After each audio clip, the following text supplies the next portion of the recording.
Hey everybody, welcome back. Today I'm going to be talking about self-awareness and internal communication, which is basically the communication that goes on between you and yourself. A lot of people, honestly me being included, can struggle with this a lot. It's really hard to understand what's going on in our minds and, separating our thoughts from our feelings and um, what we know is right for us and what we feel is right for us. That, battle between brain and heart is always something that can be improved upon, and nobody's perfect. I mean, unless you're like really big into meditation or something. But in the grand scheme of things, most of us can always improve. And so I just wanted to talk about the importance of making sure that that communication is going on and how you can sort of go about talking to yourself. So, the reason why this type of communication is so important is it's the first step to clarity. And what I mean by that is the sooner you understand what it is that you're feeling and what's going on with yourself, the sooner you can do something with that. It sort of seems simple, but in reality, it's not. There's a lot of things that play into understanding what it is that you're feeling, and then not only understanding what you're feeling, but also what you should do with that, right?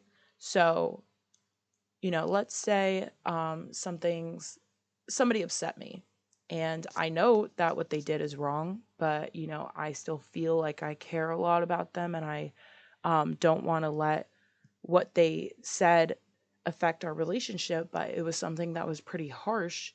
you know, you got to first understand what you're feeling, what it was that led you to feel such intense emotions, what about what they said, what was the substance of what they said that made you take it the wrong way, or what was it that made you take it in a way that would cause you to be upset, right?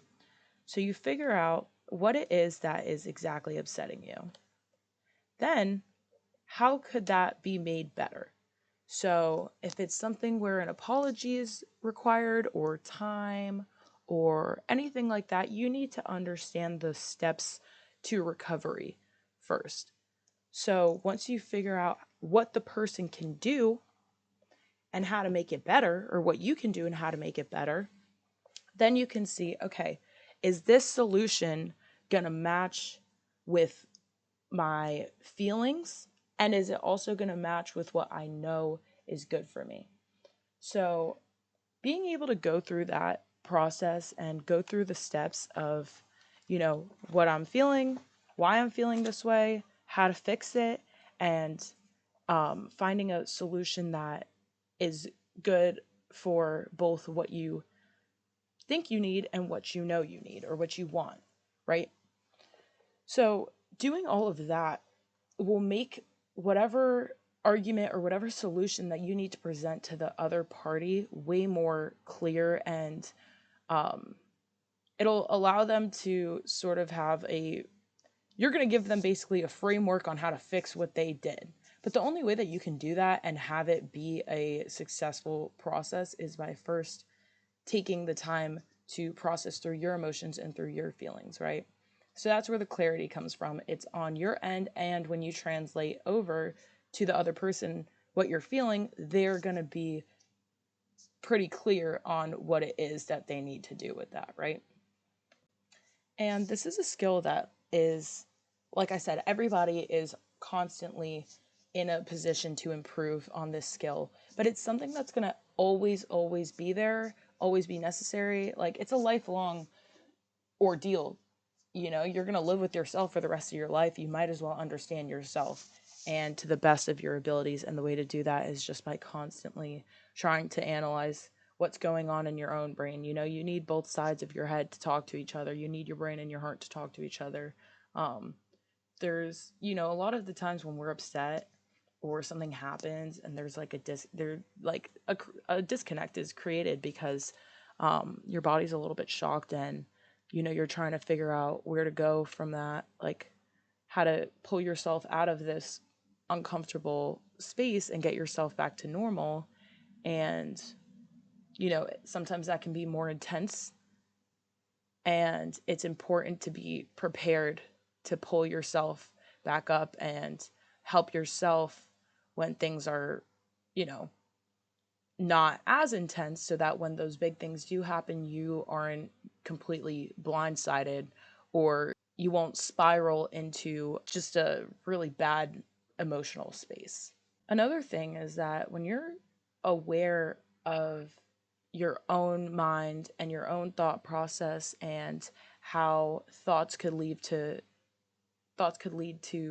certain behaviors or actions, then you will start to grow a better understanding of other people and how their thought processes might be, how their wheels churn in their head, because you're going to recognize the behavior, you're going to recognize the emotions and the actions that are coming from somebody else who's maybe not in an emotional space that they want to be in, right? So if something else is bothering them, or somebody else hurt their feelings, you, as someone who has already gone through the motions and like healed your mind from whatever situation might have been similar, you can understand somebody else's position and in turn maybe help them, or know what type of behavior you should express in order for them to feel better, because you will know what you would have wanted from somebody else in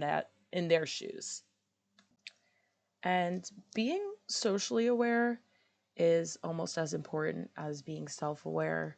um, we're constantly surrounded by people, and we constantly have to interact with people, and the more you understand them, the better you will be received by others, because everybody is constantly looking for something to relate to. Everybody likes to know that they're not the only one, that their situation is not going to make or break them because somebody else that they know has went through something similar, right? So when you get yourself to be in this space where you can understand somebody without them having to explicitly tell you, or, do the steps necessary without them needing to ask you, then you're putting yourself in a much higher position than somebody who would need to be told. But that skill is only really gained through understanding yourself first, and in that way you can understand others. Sometimes internal communication can be super brief. Sometimes it'll take months of self-reflection. Nothing, Rome wasn't built in a day. Nothing is ever going to be solved in 2 seconds or anything. This is all stuff that takes work. But the more that you implement it into your everyday life, even with the smallest things, um, when you're trying to figure things out, or, make a decision for yourself, it could be something as simple as choosing what to eat for breakfast.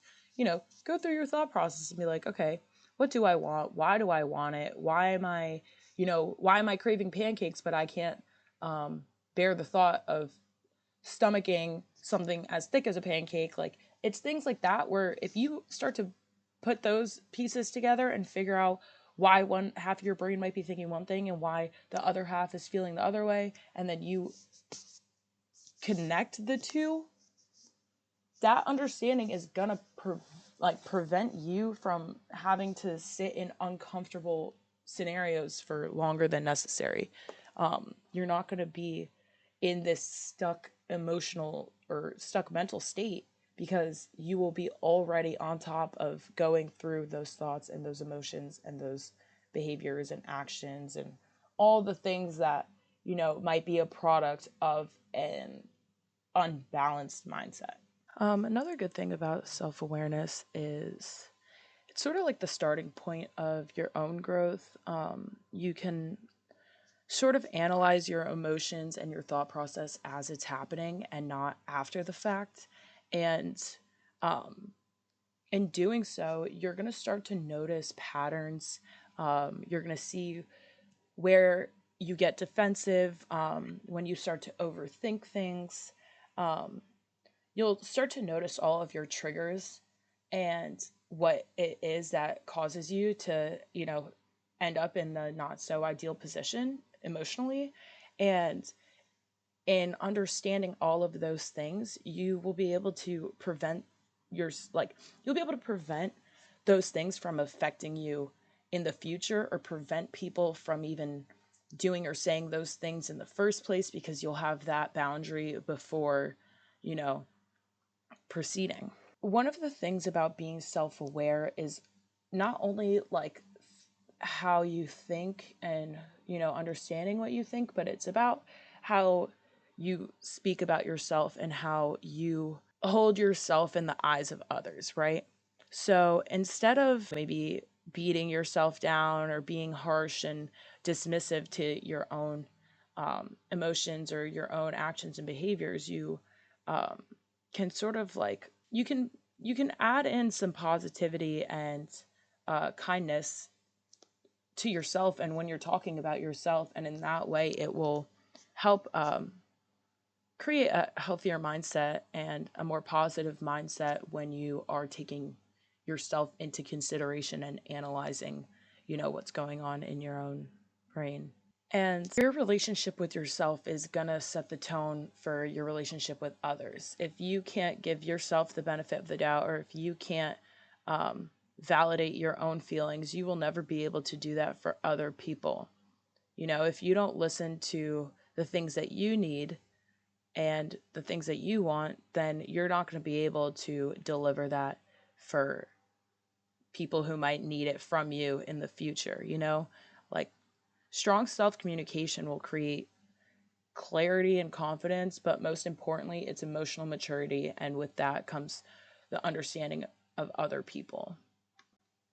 The goal is honestly to just like, you're trying to, build your integrity and um, align your thoughts and your values and emotions and your actions to be a better decision maker, and be honest when you're feeling certain. The expression of your feelings and emotions and behavior is going to be way more honest than if you were, acting and behaving without any thought or any rhyme or reason. Once you start acting and thinking intentionally, or at least critically, you will be able to, you know, start to notice recurring patterns. And with that, you will recognize a solution on where to go with that, rather than, like I said before, being just stuck in this negative and unwanted space. All in all, self awareness is about listening to your brain and body, and the internal communication going on is responding to those feelings.